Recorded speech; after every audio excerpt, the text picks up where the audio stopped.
ሰላም ጤና ይስጥልኝ። ዛሬ ደግሞ በሌላ ክፍል ተገናኝተናል። ከዚህ ቀደም ባሉት ክፍሎች ስለ ክለች ሲስተም ተመልክተናል። ክፍሎቹን እንዴት አድርጎ እንደሚሰራ እንዲሁም ደግሞ የክለች ሲስተም ላይ ልናያቸው የምንችላቸው ችግሮች ምን ሊሆኑ እንደሚችሉ በተወሰነ መልኩ ተመልክተናል ማለት ነው። ከዛም ደግሞ በመቀጠል የማኑዋል ጊር ቦክስ ክፍሎቹ ምን እንደሆኑ እንዴት ኦፕሬት እንደሚያደርግ ለማየት ሞክረናል። ዛሬ ደግሞ የምንመለከተው የአውቶማቲክ ትራንስሚሽን ይሆናል ማለት ነው። የአውቶማቲክ ትራንስሚሽን ከማኑዋል አንፃር ስናስተያየው በጣም ትንሽ ከበድ የሚል ነው። የሚሰራበትን ሜካኒዝም ለየት ያለ ስለሆነ በቻልነው መጠን ቀስ ብለን እያንዳንዱን ኮምፖነንቶች እያየን እግር መንገዳችን ደግሞ የእያንዳንዱ ኮምፖነንት እንዴት አድርጎ ከትራንስሚሽኑ ጋር እንደሚሰራ የምንመለከት ይሆናል ማለት ነው። ስለዚህ እያንዳንዱን ኮምፖነንቶች እያየን የሚሰራበትን መንገድ እያወራን የምንሄድ ይሆናል ማለት ነው።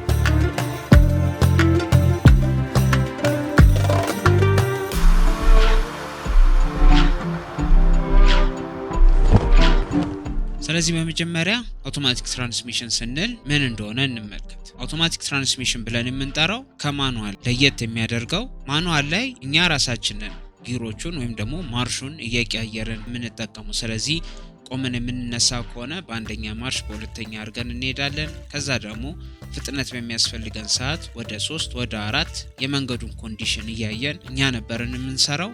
አሁን ግን በዚህ በአውቶማቲክ ትራንስሚሽን ላይ ግን መኪናችን ውስጥ ባለው ኮምፒውተር ይሄ ስራ የሚሰራ ይሆናል ማለት ነው። ስለዚህ እኛ ሴሌክት የምናደርገው ብቸኛው ነገር ወደፊት እንዴት ከፈለግን ኮማንድ መስጠት ነው። ወደ ኋላ ከፈለግን ወደ ኋላ እንዲሄድ ኮማንድ የምንሰጥ ይሆናል።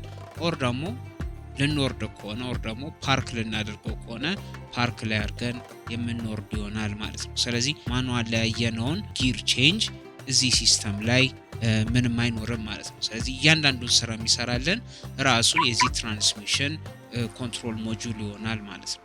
ሴንሰሮችን በመጠቀም የመኪናውን ኮንዲሽን ያነባል፣ የኢንጂኑን ሪቮሉሽን ያያል። እያንዳንዱ ነገሮችን ካውንት እያደረገ ጊር መጨመር ካለበት ጊር ይጨምርልናል፣ ጊር መቀነስ ካለበት የሚቀንስልን ይሆናል ማለት ነው። ሌላኛው ደግሞ ለየት የሚያደርገው ሶስተኛ ፔዳል ወይም ደግሞ የክለች ፔዳል አይኖራቸውም ማለት ነው። የማኑዋል ትራንስሚሽን ላይ ጊርን ቼንጅ ለማድረግ ስሙዝ የሆነ ትራንዚሽን እንዲኖር የክለች ፔዳል ያስፈልገን ነበር። በዚህኛው ሲስተም ላይ ግን ይሄ ክለች ስለማያስፈልገን ብቻኛ የሚኖሩ ፔዳሎች የአክሰለሬተር ፔዳል እና የብሬክ ፔዳል ብቻ ይሆናል ማለት ነው። ስለዚህ እግራችንን ከብሬክ ፔዳል ላይ አንስተን አክሰለሬተር ፔዳል ላይ ስናደርገው ራሱ ከአንደኛ ማርሽ ይጀምርና እየጨመረ ወደ 2 ከ2 ወደ 3 ከዛ ወደ 4 መቀነስ ካለበት ተመልሶ ወደ 3 እያደረገ መኪናው የሚንቀሳቀስ ይሆናል። ስለዚህ እነዚህ አውቶማቲክ ትራንስሚሽኖች እንዲህ የሚሰሩ ከሆነ ምን ሲስተም እንዳለውና የአንደኛ ማርሽ የሁለተኛ ማርሽ ሶስተኛ ማርሽ ስንል እንዴት ይሄ ትራንስሚሽን ያንን ጊር ዲፈረንስ ወይም ደግሞ ያንን የጊር ሬሾ እንዴት እንደሚያመጣው የምንመለከት ይሆናል። ስለዚህ የዚህ አውቶማቲክ ትራንስሚሽን ላይ እንግዲህ የመጀመሪያው ክፍል የምናገኘው ቶርክ ኮንቨርተር ብለን የምንጠራው ይሆናል። ቶርክ ኮንቨርተር ስሙን ዳይሬክትሊ የምንተረጉመው ከሆነ ቶርክ ኮንቨርተር ካለን ምን የሚል ነው? ቶርክን ቼንጅ የሚያደርግ ወይም ደግሞ የሚቀይርልን ክፍል ይሆናል ማለት ነው። ይሄ ቶርክ ኮንቨርተር የአውቶማቲክ ትራንስሚሽናችን ላይ 3 ስራዎችን የሚሰራልን። የመጀመሪያው ስራ ከሞተር ወደ ትራንስሚሽን ዙር እንዲተላለፍ ያደርግልናል። ልክ የክለች ሲስተም ላይ እንዳየነው ማለት ነው። የማኑዋል ክለች ሲስተም ላይ የክለች ዲስካችን ለኢንፑት ሻፍት ዞርን ትራንስፈር እንደሚያደርገው ሁሉ በዚህኛው ሲስተም ላይ ደግሞ ቶርክ ኮንቨርተራችን ይሆናል ይህንን ስራ የሚሰራልን ማለት ነው። ሁለተኛ ደግሞ የትራንስሚሽንን ፓምፕ ይገፋልናል።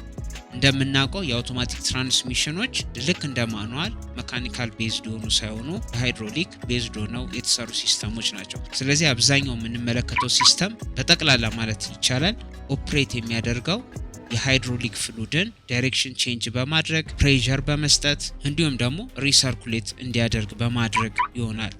አጠቃላይ ሙሉ ሲስተም ሙሉ ፕሮሰሱ እዚህ ላይ ስንመለከት እንግዲህ የሃይድሮሊክ ፍሉድ ነው ጊራችንንም ቼንጅ የሚያደርግልን።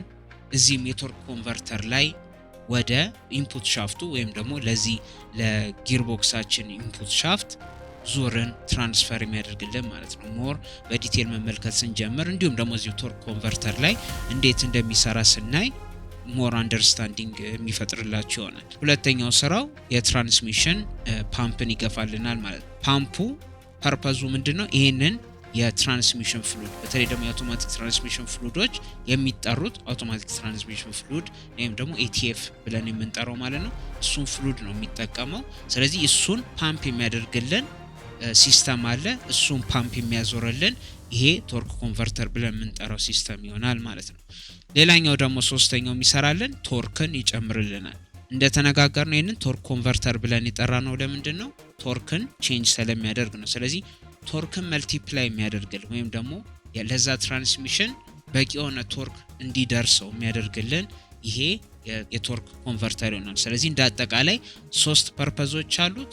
ወደ ትራንስሚሽናችን ዞርን ያስተላልፋል፣ ቶርክን መልቲፕላይ ያደርግልናል። በተጨማሪ ደግሞ ፓምፑን የትራንስሚሽን ፍሉድ ፓምፓችንን አክቲቬት ያደርግልናል። ይሄ ትራንስሚሽን ፍሉድ ፓምፕ እንግዲህ ለዚህም ለቶርክ ኮንቨርተሩን ፐርፐዝ አለው።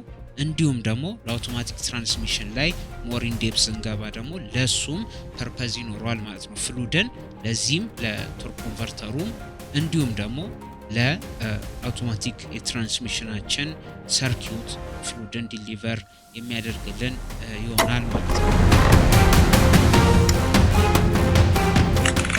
እንደ አጠቃላይ የቶርክ ኮንቨርተር ብለን የምንጠራው 3 የሆኑ ሜን ክፍሎች ይኖሩታል። የመጀመሪያው ኢምፔለር ብለን የምንጠራው ነው። ይሄ ኢምፔለር ብለን የምንጠራው ከኬዙ ጋር ከዚህ ላይ ከምንመለከተው ከቶርክ ኮንቨርተር ኬዙ ጋር መርጅ ተደርጎ የተሰራ ነው። በብሌድ ቆርጠን ብናየው የምናያቸው ክፍሎች እዚህ ምስል ላይ የምንመለከታቸው ናቸው። ይህንን ኢምፔለር ብናየው ውስጡ ብዙ ብሌዶች አሉ። እነዚህ ብሌዶች ፍሉድን የሚገፉበት ወይም ደግሞ የሚቀዝፍበት ክንፎች ይሆናሉ ማለት ነው። እንደተነጋገርነው እነዚህ ኢምፔለር ኬዙ ላይ ራሱ የቶርክ ኮንቨርተር ኬዙ ላይ መርጅ ተደርጎ የተሰራ ነው። ስለዚህ እዚህ ላይ የምንመለከተው ኢምፔለር ያላት ክፍልና ፍሮንት ከቨር ብሎ እዚህ ጋር የምንመለከተው ሁለቱ አንድ ላይ ዌልድ ተደርገው የተቀመጡ ናቸው። ስለዚህ ኢምፔለሩ ከኬዚንጉ ጋር ወይም ደግሞ ከአውተር ከቨሩ ጋር የተገናኘ ክፍል ነው ማለት ነው፣ የተያያዘ ክፍል ነው። እዚህ ላይ የምንመለከታት ከፊት ለፊት የምናያት ወጣ የምናያት እቺ ብረት የምትሆነው ወደ ትራንስሚሽኑ ነው። ይሄ ኢምፔለር ፊቱ የሚዞረው ወደ ትራንስሚሽን የአውቶማቲክ ትራንስሚሽን ባለበት ቦታ ነው። እዚህ ጋር ያለችው ፍሮንት ከቨር የሚላት ደግሞ ፊቱ ያለው ወደ ኢንጂኑ ፍላይ ዊል ይሆናል ማለት ነው። በአውቶማቲክ ትራንስሚሽን ላይ ያለው ፍላይ ዊል ፍሌክስ ፕሌት ብለው ነው የሚጠሩት አንዳንድ መጽሐፎች ላይ ደግሞ ፍላይ ዊል ብለው ነው የሚገልጹት። ስለዚህ ይሄ ፍሮንት ከቨሩ ፌስ የሚያደርገው ለፍላይ ዊሉ ነው። ያ ፍላይ ዊል የክራንክ ሻፍታችን ላይ የታሰረ ይሆናል ማለት ነው። ስለዚህ ፍላይ ዊላችን ወይም ደግሞ ፍሌክስ ፕሌት ብለን የምንጠራው ከክራንክ ሻፍታችን ጋር ይያያዛል። ያ ፍሌክስ ፕሌት ደግሞ ከዚህ ከፍሮንት ከቨሩ ጋር ምን ያለ ነው የታሰረ ይሆናል።